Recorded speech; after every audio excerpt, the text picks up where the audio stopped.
Mr. Stevenson, what is wrong with consuming so much antibiotics in animal food?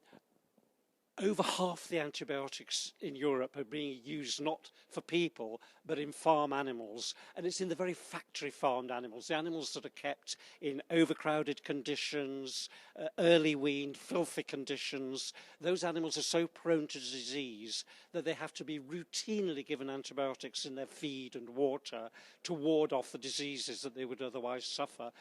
And the problem with this is it's making bacteria resistant to antibiotics, and that antibiotic resistance is happening not just for animals but in human medicine. So we're sacrificing the antibiotics for which we need for our health for factory farming, just to be able to get cheap meat. We're sacrificing our health for just a handful of chicken nuggets and some cheap pork chops.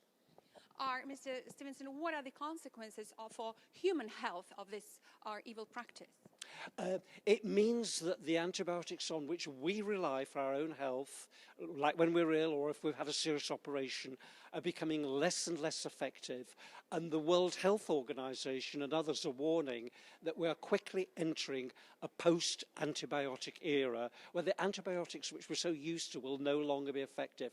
Now, that's not just because of the use in factory farming, it's also because we overuse them as people. But factory farming is playing a part in this. So this very industrial farming we have in Europe is not just cruel to animals, it is also damaging our own health. What is the way out of this vicious situation? Because many people say also that animal farming at a present state destroys our environment in general. It means also it damaging climate. And there is negative climate change because of so many animals bred in such a wrong way. The kind of very factory farming systems we now have are damaging certainly to our health. Studies are showing that the sheer level at which we're eating meat is causing problems such as heart disease and certain cancers and obesity. It's immensely inefficient because we're feeding cereals that could be eaten directly by people to animals, and they then convert them very inefficiently into meat and milk. And the United Nations has warned that this is actually damaging food security. Factory farming is doing immense damage to the environment, to water quality, to soil quality. We're losing biodiversity. In Paris, it was agreed that the world really mustn't allow temperatures to rise by more than 2 degrees, otherwise it really will be a disaster. But the studies are showing that our diets in the Western world, particularly the meat and dairy in them, will on their own by 2050 have pushed us over this 2-degree rise. So I believe that over this next year or two, we really in Europe need to fundamentally rethink our farming and food systems so that animals are kept in much more extensive, kindly systems where they're not dependent on antibiotics, where we're not getting environmental damage.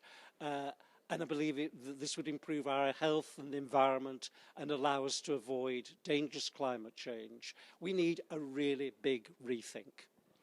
Mr. Stevenson, in some countries like Australia, government recommends their citizens to consume more vegetable and fruit. They say that this meat consumption is absolutely wrong for our health and for the society in general. So do you think it would be progressive for Europe also to come up with this kind of recommendations to encourage people to have more healthy diet? Oh, absolutely. It's clear from the World Health Organization that we need advice from our governments, from the European Commission, that is encouraging us to reduce the amount of meat and milk in our diets, to have more fruit and vegetables instead. This would make us a lot healthier. It would allow us to have less heart disease, fewer cancers. It would save our antibiotics. It would save our environment. And it would be so much kinder to the animals. If we had fewer animals, they could live outdoors, they could live extensively, rather than being factory farmed. Mr. Stevenson, you mentioned European Commission. What's the role of the Commission in this process so far? The Commission is immensely damaging. They see their role as largely supporting and propping up the very industrial status quo.